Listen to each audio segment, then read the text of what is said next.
예, 예, 안녕하세요.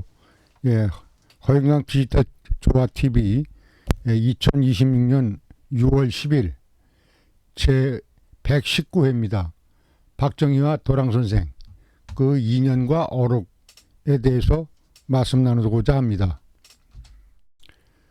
예, 본 TV에서는 디지털 문명 창조를 위해서 이러한 노력을 지속적으로 하고 있습니다. 그리고 앞으로 방송은 이러한 순서에 의해서 지속적으로 방송이 될 계획입니다. 그러면 오늘 세 번째 시간을 이어서 가겠습니다. 유불선전 태존 우주점전에 대한 소개를 말씀드리도록 하겠습니다. 오늘은 박정희 대통령과 우리 우주점전과의 그 인연, 개별적인 인연은 없지만 이 박정희 대통령이 그 우리 그 도랑 선생님을 극찬을 하셨고 또 사상에 대해서도 큰 좌표를 주셨기 때문에 또 그 우리 도랑 선생께서는 특별히 박정희 대통령에 대한 예언을 몇 번 하셨어요. 이제 오늘은 그러한 얘기들을 해서 그 역사가 어떻게 흘러왔는지 또 앞으로 어떻게 될 것인지 그에 대한 얘기를 좀 나누도록 하겠습니다. 우리 박정희 대통령에 대해서는 다음에 나오지만 일진인이라고 하셨어요. 진인, 참진짜 진인. 그러니까 무슨 뜻이냐면 박정희 대통령은 뼈골이 꽉 찬 사람이다 이런 뜻입니다. 그래서 이분은 체구는 작지만 그 뼈골이 얼마나 강한지 그 강한 기운을 예를 들어서 서정철 국방장관 같은 사람이 체격이 굉장히 크거든요.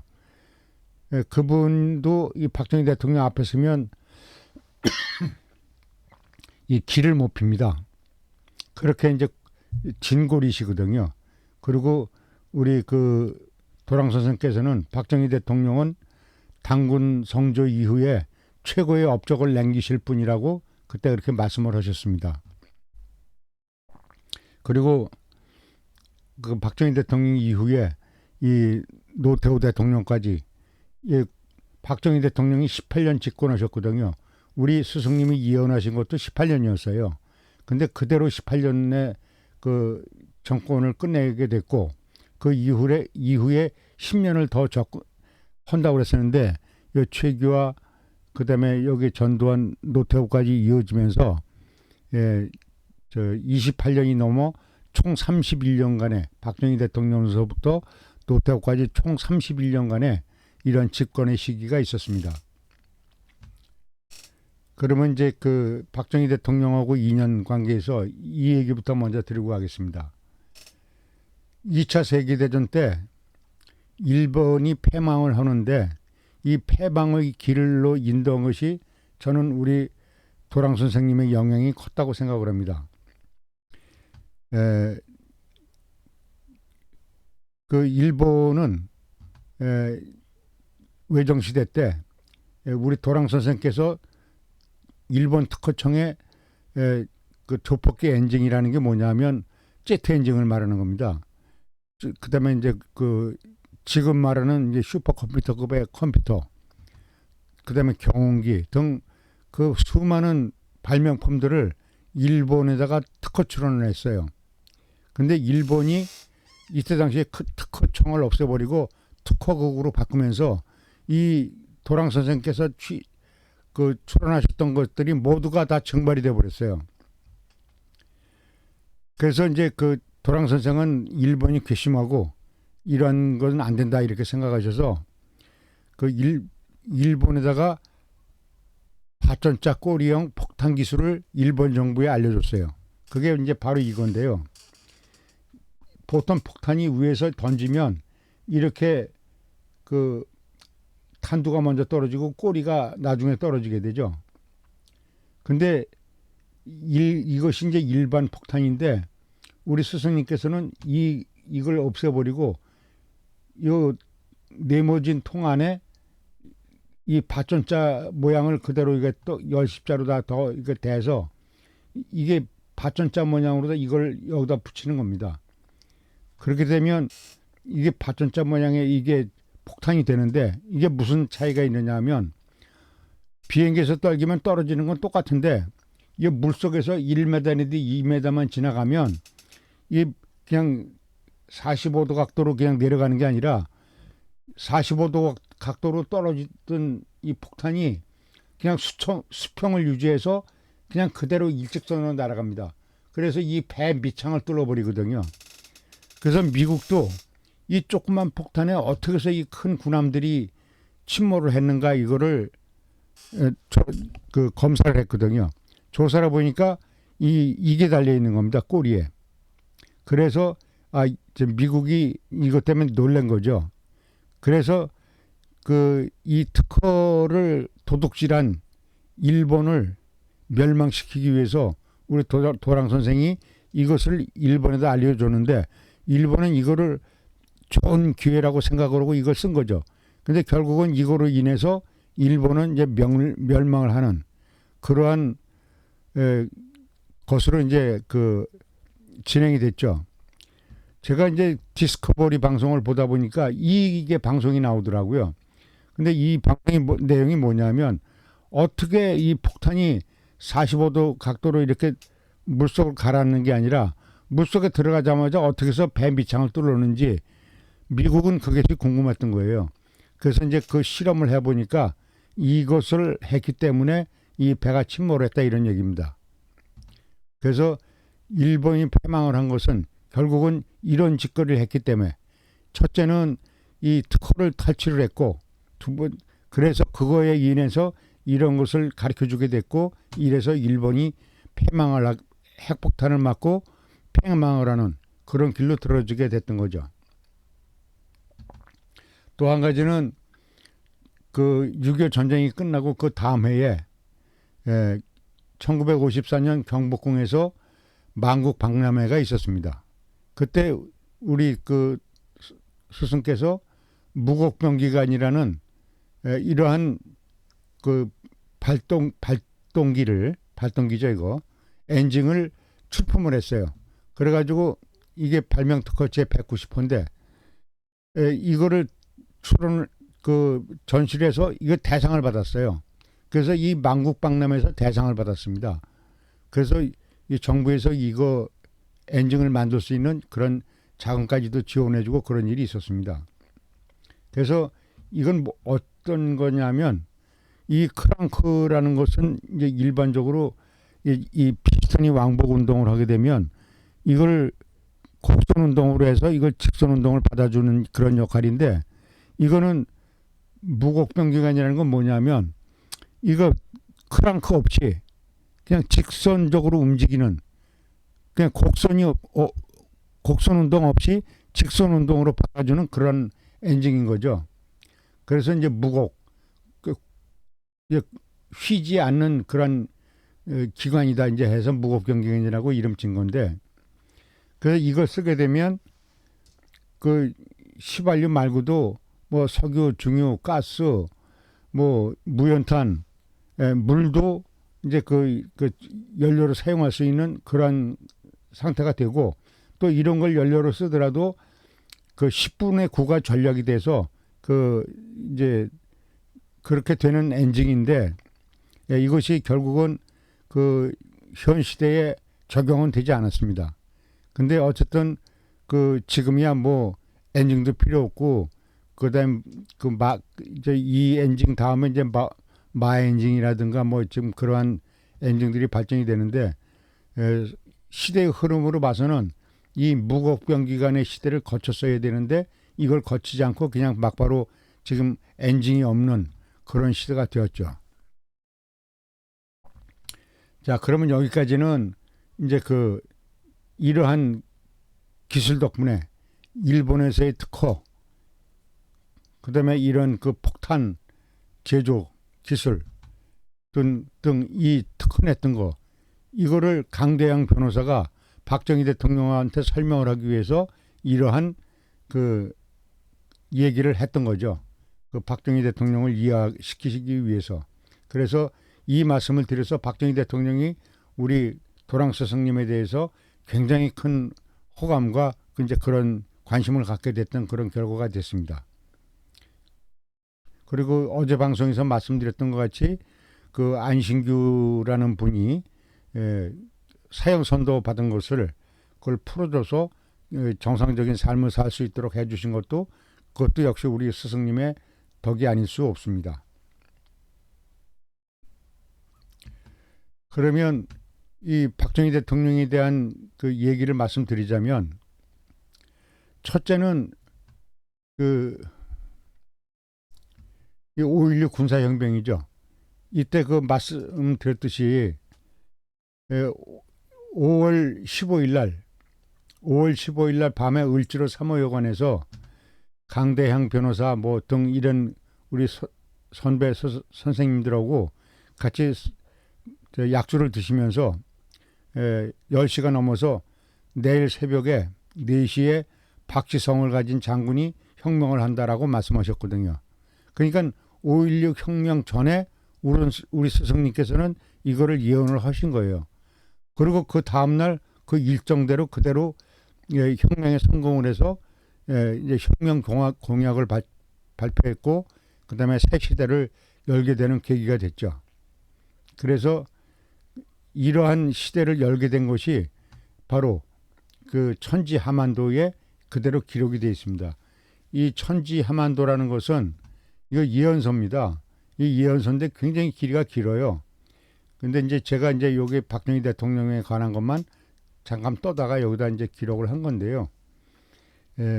천지하만도에는 그 대한민국의 운명과 미래 사회에 대해서 이제 그런 그 시대 흐름을 이렇게 기록한 그 천지하만도가 그런 예언서입니다. 근데 여기에 보면 박정희 대통령 각하와 김정필 의장, 그때 이제 그 총리 되기 전에 이제 그 의장을 했었죠.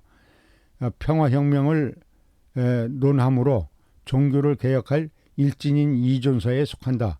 그러니까 박정희 대통령이 진인이고 이제 김정필 총리가 이제 그때는 의장이죠.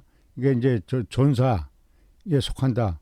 그러니까 그 단군 시대 이후에 그 나라를 그렇게 발전시키고 나라를 극상으로 발전시킨 그러한 박정희 대통령하고 김정필 의장에 대해서 이제 이런 호평을 이렇게 하신 거죠. 이제 그 다음에 또 끝말에 가면 또 이런 말이 나옵니다. 오락생생 미락당당 만세삼창 박정희 대통령 장기집권 만세 김정필 씨 만세 오만세 이렇게 기록하셨거든요. 이거 말 뜻을 보면 지금 저거 오락생생은 이제 시작이 됐습니다. 지금 이제 시작이 됐거든요. 지금 정치는 지금 오리무중이지만 이미 운명은 시작이 됐어요. 그래서 오의 시대가 시작이 돼서 이제 나라가 극히 발전하는 그러한 생애 시대를 맞이한 거죠. 그리고 다음에는 미의 시대가 도래를 해서 미락당당 모두가 집집마다 즐거운 그런 시대가 된다는 그런 예언의 말씀을 하신 겁니다. 그래서 이런 것을 해서 우리를 도랑 선생께서는 만세 삼창을 이제 하신 거죠. 그래서 만세 삼창은 뭐냐면 박정희 대통령 장기 집권 만세. 이 장기 집권 만세는 단순하게 박정희 대통령이 18년만 얘기를 한 게 아니라 그 이후에 벌어지는 전두환 노태우 대통령까지 총 28년. 근데 여기서 약간 틀렸죠. 3년 정도 차이가 납니다. 28년이 아니라 31년을 집권을 했거든요. 그런데 어쨌든 박정희 대통령의 장기 집권을 만세. 그다음에 김정필 씨가 박정희 대통령을 밀어서 이렇게 이런 것을 이룰 수 있도록 한 거에 대해서 큰 족적을 쌓으셨고, 그다음에 오만세는 나 오자거든요. 나의 시대. 그러니까 앞으로 디지털 문명 시대가 온다 이런 뜻입니다. 그래서 제가 이제 디지털 문명을 얘기하는 게 제가 혼자서 생각해서 하는 얘기가 아니라 우리 스승님의 말씀을 빌어서 이러한 것이 있었다는 것을 말씀드리고요. 그 다음에 오해 마이소알 이게 무슨 뜻이냐면 이건 한글은 내가 쓴 거고 이 글을 그대로 읽은 게 이겁니다. 근데 이건 내가 쓴 거고 원래는 이거 한문만 있는 거거든요. 그런데 이게 무슨 뜻이냐면 1971년도에 박정희 대통령하고 그 김대중 씨하고 이 대통령 선거에서 박정희 대통령이 가까스로 이겼어요. 하나 들어가면 정권 넘어갈 뻔했거든요. 근데 그때 그 김대중은 이때 그 정권 부정선거다 뭐 이렇게 얘기를 했었거든요. 그런데 이제 그거는 국가 대세의 운명상 그것은 아니다 하는 얘기를 우리 그 스승께서 이 얘기를 쓰신 거예요. 그러니까 그건 국가의 운명이지 그게 아니다. 그건 네가 대통령이 되는 그런 운이 아니다. 이제 그런 뜻으로 이걸 쓰신 겁니다. 그리고 이때 당시에는 전두환의 이름은 어디에 나올지도 않았을 때거든요. 근데 이 예언서에 보면 전후 10지 28 반복 100이요. 그러니까 군정 18년, 박정희 대통령 18년하고 그거 10년을 더해서 28년을 할 것이다. 이렇게 예언하신 거거든요. 근데 실제로는 최규하가 있었고 그다음에 이제 그 전두환 대통령이 좀 길게 했었죠. 그 2년을 더했죠, 이분이. 그래서 총 이제 3년을 더했는데 그래서 이제 이게 이 천지 하만도에 이 박정희 대통령 이 전두환 대통령도 그대로 이렇게 이름이 이렇게 붙어 있어요. 그러니까 이 시대는 알려지지도 않았던 분의 이런 성까지도 이렇게 써서 이렇게 해놓으셨다는 얘기죠. 그래서 어쨌든 천지 하만도에 이런 일이 있었다 하는 것을 말씀을 드립니다. 그리고 그 5.16 군사혁명 전에 아까 말씀드렸듯이 이제 이렇게 미리 이분들한테 얘기를 하셨고, 그 다음에 박정희 대통령 집권 시기에 그러니까 5.16 군사혁명 이후에 마지막 혁명을 한 것이 바로 이 칠수의 시대. 그러니까 이 화폐개혁을 한 것이 이분의 이제 마지막 그러한 업이었었어요. 이것이 뭐냐면 칠수의 시대라는 것은 칠수의 시대니까 앞에가 다 7이죠. 그 다음에 5, 6, 7, 8, 9 이렇게 있죠. 그러면 3.15 부정선거는 이게 35인데 35 앞에 1을 넣게 되면 3.15가 되죠. 그 다음에 42에다 1을 넣으면 4.12가 되고 4.19, 5.16, 6.13 이렇게 되죠. 이렇게 변하는데 그래서 이제 3.15 부정선거, 마산 김주열 사건, 4.19 학생의거, 그다음 5.16 군사혁명, 그다음에 화폐개혁까지 이렇게 해서 칠수의 시대가 마지막을 장식하게 됐던 겁니다.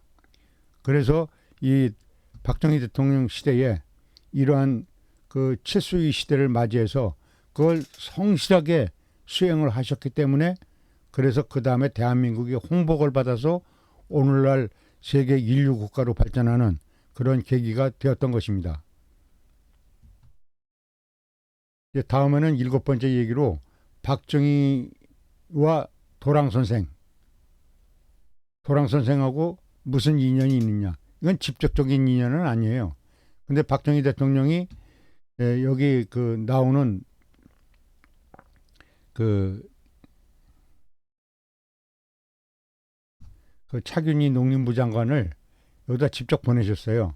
그래서 이게 이제 자동 생산 농작기를 설치하는 중이거든요. 여기 서 계신 분이 이제 도랑 스승님이시고 이분이 이제 강대양 변호사님이십니다.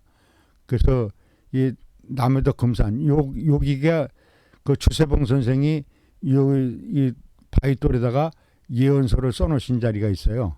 이게 예언 바위입니다. 근데 그 옆에다가 이렇게 궤도를 만들어서 이렇게 그 여기다가 자동생산 농작기를 설치하신 거죠. 그래서 이렇게 하셨는데, 그래서 이제 이렇게 그 설치 시까지 이렇게 하시게 된 거예요. 그때 이제 이때는 뭐 농림부 장관, 그다음에 뭐 저기 그 정부 요로에서도 오고, 그다음에 여기 남해도 군수도 오고, 그래서 남해 금수도 이제 여기 참석을 했거든요. 그래서 그 지역 학생들, 지역 유지들 이렇게 참석을 해서 이 개막식이 있었습니다.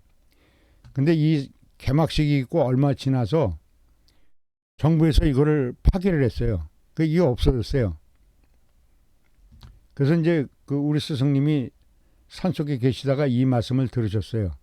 근데 이때 그 우리 스승께서는 웃으시면서 기자유기라고 하셨어요. 그게 무슨 뜻이냐면, 기자유기가 이걸 파괴시켜서 오늘은 아쉬움이 있지만 앞으로 좋은 일이 있을 것이다, 그러면서 웃으셨거든요. 그래서 분명히 좋은 일이 있을 것이라고 저도 생각을 합니다.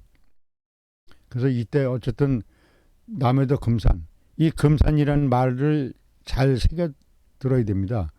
이 금산이 괜히 금산이 아니고 태조 이성계 그 왕께서 조선을 창건하기 전에 이 남해도 금산에서 이 금산 꼭대기에서 기도를 하셨답니다. 기도를 하면서 이 내가 조선을 세우는 왕이 되면 이 산에다 금을 입혀주겠다, 이렇게 말씀하셨다고 그래요. 근데 이제 막상 왕이 되고 나니까 여기다 산에다 금을 입힐 수가 없으니까 이름을 금산으로 지어주셨다고 그래요. 그래서 이것이 금산이 됐답니다. 그래서 이 금산에, 이 뜻깊은 이 금산에 이러한 것을 세웠다는 것도 이 어른의 그 대단한 그 선면목이 있었다, 이렇게 생각을 합니다. 그리고 그 우리 스승께서 이 일이 그 남해도 금산에 자동 농작 생산기를 설치했던 그 이후로 밖을 한 번도 안 나오셨어요. 그래가지고 그랬는데 제가 그때 81년도에 처음 거기를 가니까 도랑 선생님께서 말씀하시더라고요.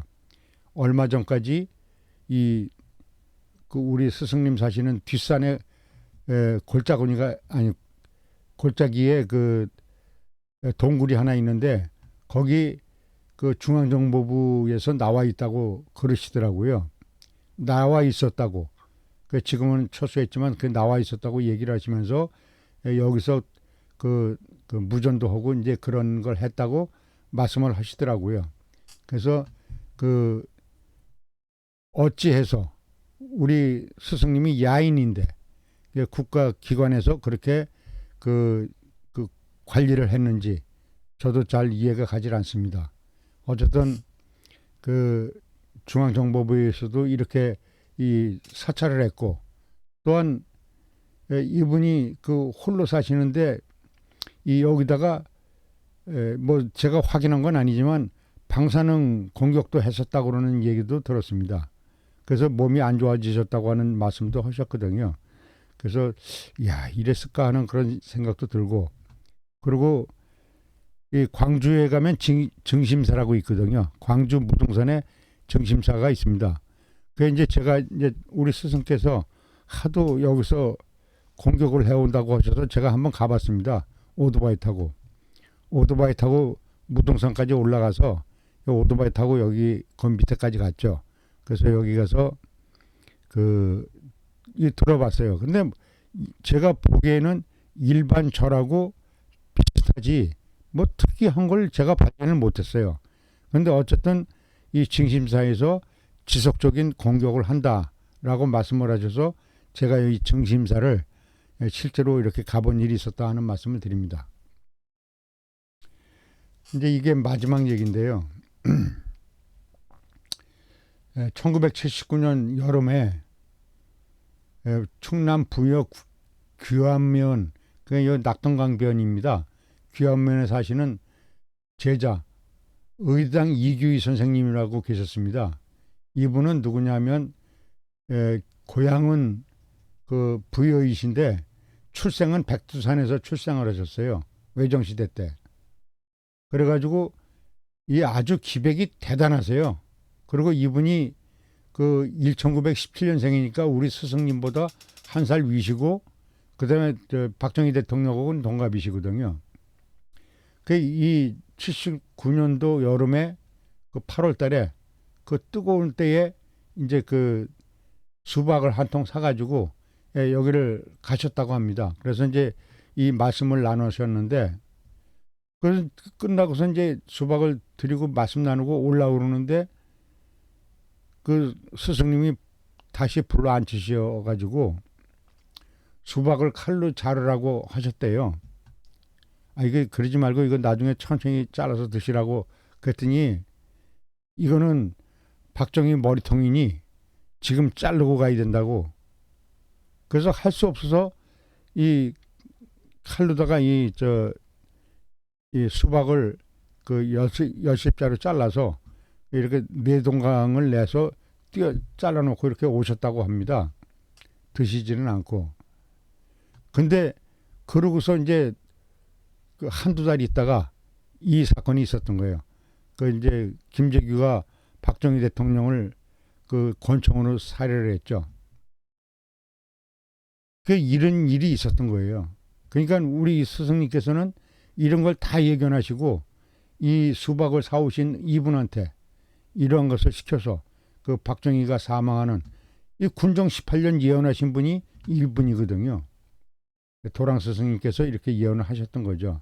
그래서 저는 이러한 그 믿겨지지 않는 이런 일들이 있었기 때문에 디지털 문명 시대를 맞이해서 과거지사에 있었던 얘기를 말씀드려서 여러분들의 이해를 돕기 위해서 이런 말씀을 드렸습니다.